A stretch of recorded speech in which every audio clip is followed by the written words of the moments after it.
ayimmi andi duurigi wa ja'ala ahlaha adi mere foni nya ayimme populu kabako shi'a jama rasisa on karanya ngi Firawna ada soron partage adi takhandi namu fofo geno ko akenyi me khabira nya ki su sere wurginte fofo feto ko buti ganke parce que ko buti ganke nan kenyi me ara kutte ke sunya sere ma roxe asu sere ma yankante ana ku komako ana kunya nya xamale ni o golya o ma xale to fondomu ana kunya fotana akenyi me banan tunka nyugo adi so ibaran tunka nyugo ibana xanno horantoni ibana no horo ibana banneni kutte ke su fo ma roxe Firawna Maryam manyande yan agini awa Allah dali Firawna de kiyade bari soronga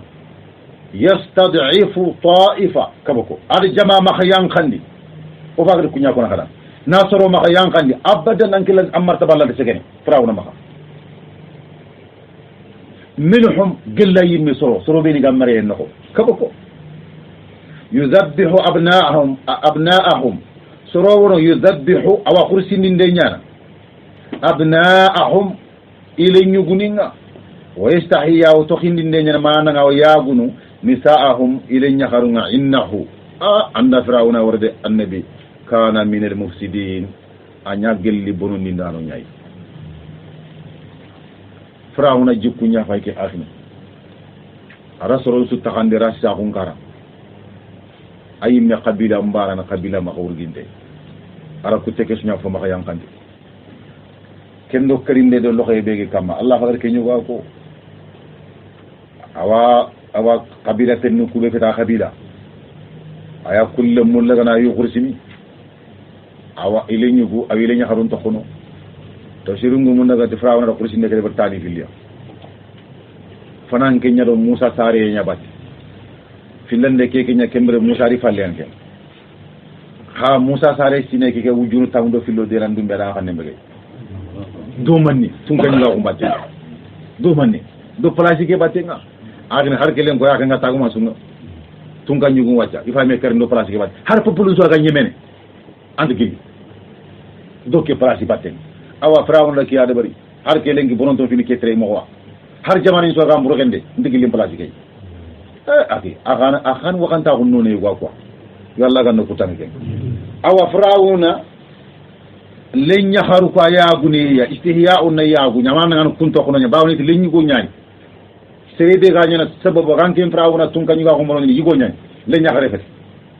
kiyanda sigi lenyi go su gana sare na kanne mbagay agake Musa sare asine amakata fo ba kama Allah yarta ahin awa Allah dali Firawna gena serebe anya kisini gilli burundi ndano nya ونريد إنك الله هذا اللموركو عنا منا نمفن ننشرا هندي على الذين سرون كما صدعفوا يقول كوبني ما ينقندي في الأرض ينياخن كما إنك الله هذا اللمور نفن ننشرا كون كما ندنا ناورجين تاوين كون كما نخارنا نفراون دي قبيلة ما ينقندي نهلكي كما كو سرون كنت الله أنك تقول لهم بفين دينا نقرن خدي أفقا فيني نلمنا الله يأخذ ونجعلهم أئمة نينا يمن كويا ونجعلهم الوارثين نيا Firawna di solo fon kayen di ndano kenya kaboko Firawna di solo fofo genyi maka na kayen di kube na gari nyagari maka yankandi Allah radde bari aga da Firawna di jama halik Musa di solo ko ane no kay isal gamko ibara ne ken na ko do ibate ke soke yo kiyane Allah ونمكن لهم في الأرض نما فقول لنا نيدا نينيا نك أنيا لمورو يعني حرس أنت لا تعملن ونريد إنك الله لمورو كذا ونمكن ونما فقول لنا واو كذا وعن نمكن أما كم كيف رأيت أننا نريد أن نمنا كن أن نمنا بيجا كم كي أيا فاي كن نمكن أكثر كم ada yere ada man kutu ada hamzan kutu na nunun kutu harta wagati wa nuridu nki Allah ya lemurnu an numakkina lahum fil ardi kalima ni ko daga mo no kundu ari angana kutu kundu ani anyi mina mulin ke diga meke anyi ngana har ereri ngari karma nga wala kefet kiyani kha agini o gam ke krosh anke la ngana gam ke tan nako ay hakati wa da sahaba na gam hakkati gara futu parce que mandanga régulation ni to anga trendia fukana fini yan no to an ko trendia pour régulation no ganta magata an khana ci fukunuta no ko yo gona to ngona go no ko yo gando gare na do kukunu kundo haranga na gare ko no wala anta khatu na an no kefe kiyan pourquoi ngamatu parce que régulation no kube gan kanyan to an ma ku nyandu tanki ni tamma an khana kununta Allah ga no tanga kenga arna to ko jiri age to ko fo urginte nyaane korondro ko to gna harab bu cinni yakita ansiro burtu tu kike seren su dikin kita ana an kinyane yogo aranta nyane yogo danga kabbu cinni ke haraga na rohwa age ana siro ana khura an ko tunkara har funkara an ji kunkara an gollun kara age an soro ko ya hangal len kane manni ka tike bahru nyaani pourquoi parce que Allah ndan timman na nyimbe jikko ko dana anya baharuna jara jara mahar lato Allah ni kintu akhini Allah ganna nyawada arna legere mo sey nyawada awa tafsiri mutu Allah dal inda khanu khana kenya isal gam kondanga wa nuriya fir'auna ado harta wa nuridu odalle muru an nuriya fir'auna ona fir'auna ngarindi wa hamana kabako adi ministre bureki hamanu wa junudahuma adi fili jama kede minhum gelli kunyimede ma ni worinde fokebe kanu geni yahzaruni ga kanne kabako agini kiana tusro ga ko ngodu amun no nanti Allah ganno o kisu o kenun tan fininga sere anga kanna kila Allah sanki sey kon khir gore duam gore nya fa kire raki krosike hala sun kan kanne ke har ki ngana nya duna du nyaagunya ari foy go nanga kanne Allah ko sanki ci nga sere mamu sun ki nga baka sellanga Allah ganna ko sokisi surta ngende man faamu o ga kanna jahannaba kebe Allah ko tago tangati ngende man faamu kenna khiri ke fa khiriya hay ben tan fini be go makaduna Allah ko si sutri sere suma mate o kara o daga lahara o gani futunu be de barnu mukki nga sere ya kay gantiya Allah ille kha suturni sere sun tashira ay loruna aljanna ari ko ndo khiri Allah ganna kari nyoda ala o kedanga ha ala o dangare de bara o de barni har ko manan de barni Allah ganna ko ske mo ko de baro dan arna legere mo ko se nyoda agini islamin jaman meñi nokku dro ko tan nan sereno la Allah lenki madaru ora khara annabi mi gata Allah ganni nyaki bin islamin no daru ande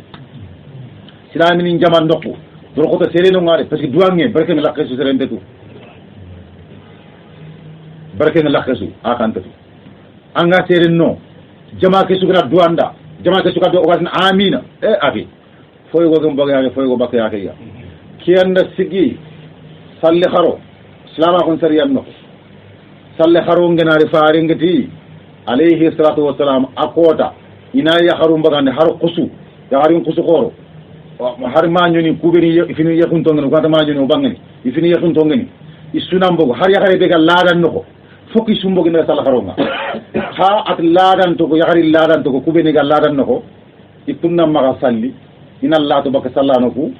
sallano kunna salli yagaru be ganta ladan no ina salli do yugu mbatte kube ni ga ladan no kunna lato inda ta ko duran no ku imma kefi har yagari ladan to ku ya ikunna wase salli kidega manana manne ati daga manana ni na sede islamin duange idega manana khairi be ga nyannonga i khara duay sorongna i khara amina ko albami ngana dua ina ta amina khairi no kunya ni khara te har yagari be ga ladan no annabi kenyaw har kilin ka tinno sariya nyaaw xamande ke kono kuda ya guduro o ko yagarun katana wala khaw ona yagaru yagare be gar na to ga la ranya walla kinta khawtali sallimi jire ma khaga ndanga sino ngandangi lada ngalle kamo ko det ke giro danga takara su anni mu ga hakum fedde ne kiye misiri salle fana kinga dangani di khayte ya sino ko nanti afar yagare suga kata tanna kata agam kiye tankar ke su ala wala dangalla fokku magan kiye kata tankar ke sinia kemre ka alquran tan takala dangalla haga fe de njo fe misiri salle ke takala itelle agini ke xey sende mo xomanya anta walla kitabe khasu har kitabu binu go ma afriko gi xana ñima keko inma hadha akhadhu min safawi al ulama idi kira ga gilla kharam mo gon so mo ñay man kharam mo gon laqu ñay na diga mun ko onar gara ga bakka me maka ni xana ñi lesili tay ku wacce go mo ki ereri ko ago maka kono aywa o gade mugu jaga har ya hari ladan to place ngo maka ari ina mbogwa ha aw yakharun kama ka yagu na hariga ladanga ina wasitel ha muskila duro no indaga parce que ladanna fo Allah ndo wajibi adama le yakharun kam anken kan adama le yakhare nya ari daga maka yagu maka kifi sallallahu daga duranta ko no ibe garantir na tuwanu ko kunduade wala ko nyimbe khara kiyana Allah ko wala faare de kiyako me ka atinu tuwaxul loxe ndanga wa amo gabo gaatu yaxaru xawe ni gana fotu igana daga tigi igana daga kemo ko debari am mu lorini xa jeregia pourquoi angari angala danga limana ha encore to xam ko be do haybita ona ile to xone am mu lora digan xa ci ko danga he Allah muskila duro silaminin xa fay ko ari kemo ko kita Allah ganna tuwa ko nyumoda corona ndiga mo gelle yere kata kara nesima almami gido yere gelle yere makara koron duro ko tona ko sebeti ndo degun noko o misidi noko fokru mba fede bid'a fe dina nyani faaren sunna nyani ya harun nan daga haraga 18 ala hotelle ma xamaga kinye 50 serge de kala kensum kinye 50 ngade masoro makala kenkani soro ngakalla kani har kelenji agene kundu fe Allah ganna dina sebeti no arna legar mo senya tafsiru mutu Allah dali subhanahu wa ta'ala kemre keta Firawuna di soronga kanna kebe nke Allah ni warinde Allah ngarinde inyi kanna tunkanyu ga humbonne nyai Allah di tunkanyu ga humbonne ngarinde Firawun di jamanga wa awhayna ila ummi Musa asine Musa ga teri manda Musa ga sari Allah dalin khayindindi katte Musa mai an ardihi nanti allemme ke bangira sara kengene Musa aga sare Firawna kursin den cine nyai ata lemme ke maka kanu asugundi fo wonta kita dinga mame Allah ndiga mun kundu agni ata lemme agli nganda sugunita fo fon dan lemme khorondi normali Firawna la ta jofene ala ta kita ha fa idha khifti alayhi Allah na fofotu ati gelli Musa mada ngangana kanu alayhi allemme ke sugunden kam mananti Firawna di jaman yingina ngaya fa alqihi anna daga allemme ke sedi fili yammi fangen no khonga wala takhafi asedi falle fangen no khonga mahkru nan taw yolene de wala tahzani mahsino gananta toraw kita khusunta kita Allah ndiga mo ahini wana aye ke fanka inna man sigi ngata nan maka kanu annam maka sino bawlinki Allah radduhu ilayki allemme ki sagan nana ninki Allah katanga wa ja'iluhu min gel kelemena min al mursalin ketin khayfar khayindo be gadangi kane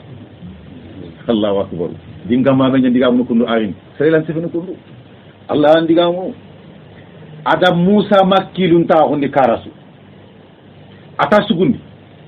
agli nganda sugundi mo ko be nganda Firawna la be jogana Allah ya Musa matu Allah ya Firawna tu ay Firawna maren ka sapinya ati gellan kilu ngana ko taxun ke kamma ke manan tati yakare keda ko mo bura ko gande Allah na liberté ke man ara finya yoro wandima parce que Firawna maren ka sapinya de agini sereng ma kebe wata dafa ati gellan kilu ngana ko taxun ke digam ko nginte maka angana kenu anna lemme ke mu ma ngutanna garo ke tinno kanna se fangen no maka kenu anta yolene maka sino fofo nda kitta baawne lemene ke minki Allah gare sagandi katanga Allah ri nyakundun kha ay megel tunanti ke wacce kilun taxunu kankara kennin naro ke sinno ko nan daga sedi comme Allah gari suko tay sunu maka Allah mbeti gollu nyai amana mbeta amaso Allah diga fana ke awa Allah la liberté nyakine ina brañu wandi ma ate sasa naro ke sinno ko nan daga wara fangen no ara ro kesin no honna garo fangen akilun ta kun to ba Allah da layin kin kele mene dillina nya fare nga khayne kat Firawun di jama ni saga ni katanga kadi anga akilun ta kuna keda akilun ta awa agadaro kesin no ko faltaqatahu alu fir'aun Firawna dun ko nyam daga kesi ke saga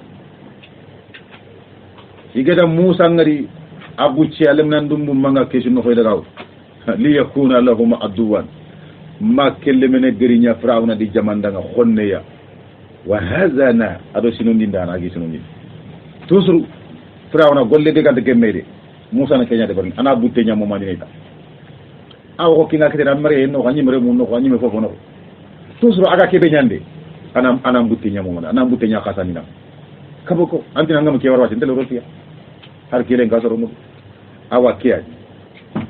aha Allah dali inna fir'auna annabanna fir'auna wa haman do haman wa junudahuma hadith illa kurege kanu khati'in yi sorwani Allah kute soro nyani khati'ina yi futun den golle nyaltin inta Allah baka sasa wa qalat imra'atu fir'auna yaqinti asiyatu bint muzahimiya mu'mini nyani to anonti yaru filli aliduna miga sagare do yugo musaw fi asiyatu bint muzahim fir'auna yaqin qal maryamuri duna maga sagene isa ma ado yugo musaw bada te fir'auna akenda nga pesiki mu'mini nyani yaqike yaqin to mondita Allah ya akenga nani kapalle ma gonde barna kenda ngedi yaqnya ba kapalle ma gonde barni jaga jaga Allah na yaqre mba kawre na faringi yaqre na wure Allah an ka to foda nga agini ado ti yaqre mka fa bala ti yaqre mu'mini nyai jaga mu'min la yaqni kafirin ha agini ala way awa tuwaru se feytu kuzo aru filri duna mi ga sagane kudo ido yugo musahu aw hoy mi gu filli hadari yahya do isa iri duna mi ga sagane kudo yaqre musahu bada kudo yaqre musahu yo awa Allah dali subhanahu wa ta'ala kembre keta lemmengari kake keta igere ngari firawna yaqenti qurratu aynin li ati ya khanso we winke inke firawna inke yaqare danga wala kadankin firawna fadan ya khanso we winke dankin sudanga o gna killimini mura o gana killimini khoroli kingi nyani ngedan ke judang ya so fi parce que lemmen to maka ana nyamo danga lemmen ko hadre me kida kun gatini yare men ke lemme be dumbelli o yimmi aga ko kila tini ma fatin ke ala tini fa fatan ke ka ko hana lemme kita kabo ko la taqtuluhu ma khal men ke kari parce que firawna manyal at ma khakari angana wara aw nyani ngiran ke judanga khairiyo ko hadle me kita asa finta kundunga ayam faana ayrini non nafa parce que remme nyani kira nyano ko ngare me anta sagido faade tun kiran kengete o hadre me kita aw natakhidahu walada mona ragal lemmenga sere ganta tunanto o galle fi jahan o galle ja wala ya gare kiri ke plako firawna daga wa hum la yash'urun kabako ikunga kelmani fillo ke diga legre kam yogoni ti yagare ke diga men nyamfini ato wahum o gana ragal lemme anani soro ko kutunga la yashuruna imtetu nan ti ngeran ke lemme yogoni kharaga na diga me ke legre wahum la yashurun Allah dale nyan diga legre ti wahum qafrauna di jamanga la yashuruna ikuntetu Musa ille ngarne kare daga kebe ku tafsir ni susuru ya akhi anga tafsir ngara do falle mana ngane ulta ma bani nakri bani ma bani ngoro bani da angana kende bari aga nyima tala tafsir mbitan duma ha tafsir de ga grindini mana ngame me ngari nokbe on ke grindini ha xamani ni ngari mewotu igari mebatu angana yang tafsir ngum sarha wala xanani sarha ndana yegona ke ko fodan na kiteren ko ka tafsir ni ko fille anke ngari suwori masiko anke lay su kapandi kan kan no konke o ke tafsir go ma angani na kene digam banya ko karabani kana wara anda ka tafsir dana wut anda manari sebilut ma tafsir marah ma bun kathir ma anda sawiut ma fube akke mo akene fodal ko ado ke ganda bara ankin na fay ko wutu angi kap duma ha anani kitabe ke de anga sene anta sene dabana to bonke am baga te fendi digante ni anani kunto ma har barajere ari kiyan kitabe ke himal litin parce que qur'an ni kitabu khor nya tafsir bane xanto wosen nan tinke sa foñan ma nga ka soron rangunin tay kenn ke ka bahasu nden ken ko ke balan to wosen no ke balan to wosen il faut namu ya nya ko nya ha fanna daga dey kelma bane Allah tafsir ni kargo matumur fin manyo ma fu be hunkin kebe an se nga nasur do diga bane bat kimbre ke tan kaga manan to ngontu anna ko soronda Allah ganna wori joxoy arna legari mo señor aha allah daali wa asbaha fuadu ummi musa fariga kaba ko kendi fiisu wa asbaha fuadu ummi musa musa saaha sondo mella gari fariga afatantengeni baka fofoya asbaha ke filmadi naqisin feba yarfa'u l-isma wa yansabu l-khabara min akhwati kana fuadu kana ismu asbaha marfu'un bi-dhamma wa hiya zarat al-akhir wa huwa mudafu ummi mudafu ilayhi mabni ala kasra fi mahalli jarr bil-idafa wa huwa mudafu kat musa kan mudafu li annahu ismu la yansarf kana musa fariqa kana khabaru asbaha mansuba bil-fathati wa hiya zarat al-akhir nahaw ke golle nukundu bana ata ana magani fi mexen ton nokoma ana xottin soro ndam maxa ana kelemani ngam ndam maxa awa musa saxa tondo melle gari manne fariga afatante ngel baga hammitana su simmande maganti remmeke ayo mante aw simmene kele loxe ndille mello kesim nako akhil o sugal le mentu mo be ila haro ganta jala kentu comme yugu nyano kuya koya ke nga yagaru kunna sarano ya ke nga futte ke kembe ga kutinde ka kengri kelemme sara agara ga tere kesin nako aso gondene dinga mame nyai yagare ndire me ngamo ko be suwotu awa kendi fisu sondo me kelle gari afatal le ma ko degni baka fofuya kiri sun remme ke aga remme ci ma Allah dali subhanahu wa ta'ala in kadat yakhare kettinko la tubdi bihi agni bangene til lemme ke lemme ganka wonata nyaare men wallahi fonne anani bangene nan tikiyare men remme ke Allah dal manne lawla arabatna ala qalbiha wallahi inki Allah gamma ka yetundinda sondo men kamma ngara sondo men ke khotondi o kunati agada butten khotondi wala Allah gada butten khotondi anga to sunu gan kadene ko ki afamu jaway yo na butten khotondi inki Allah gamma ka kende bari litakuna ya gare kegele gari nanya minal mu'minina kefini tongondi di soronde gosa ngamma ka kende bari daga nyaay mu'mini wallahi hanyi xibar yam bangane nanti nke ñaare men lembe kay fon nana ñike bangani khalla antalla butten qoto na sonde men la na qotondi fi ke kane nanti inan kuru hakendi fiisu wa qalat li ukhtihi ata musa akhi kharenda musa akhi kharede khore ngani aga qusa ko ngake hakati ati daga ati kendan qusihi daga gugandi firawna ka daga fayindi non parce que man kangen ngono nga debe suri antoro nga dre nga karawani te fangende lemme sara tunkanyi gon kanga tunkanyi gon ti sereo sere sunda kellemme sugundi ari khaso so anken tuga don khore nyani man kangen ngono yakare sunda daga da ko bolla daga wasihi an kan daga fayindi non ko basorati yakare ke daga agni akhi yakare ke keda afayindi bihi to khone ke yakengene musa adaga aw mullim fayindi fonkaranga an junubin khafayinde kewe ade bari funkara nyaade tintoye aga lemme ke alhalam fayina ga soro ko ngobe wa hum khasoro ko la yashuruna intatna ta akhiya kala nyafa ke mullim fayindi fonkaranga akenda ga forosinta kibaru ngana yamo ko be ana ille kata sakenga ana mo konko nanti itu kundu intatna ta akhiya kala nyafa ke أغنى الله جنة وأغنى مودا أرنا لغير مغسل مودا نسي موجو خير يا اللهم أهدنا فيمن هديت وعافينا فيمن عافيت وتولنا فيمن توليت وبارك لنا فيما أعطيت وقنا شر ما قضيت فإنك تقضي ولا يقضى عليك وإنه لا يذل من واليت تبارك ربنا وتعاليت وصلى الله على نبينا وعلى آله وصحبه كثيرا سبحان ربك رب العزة عما يصفون وسلام على المرسلين والحمد لله رب العالمين.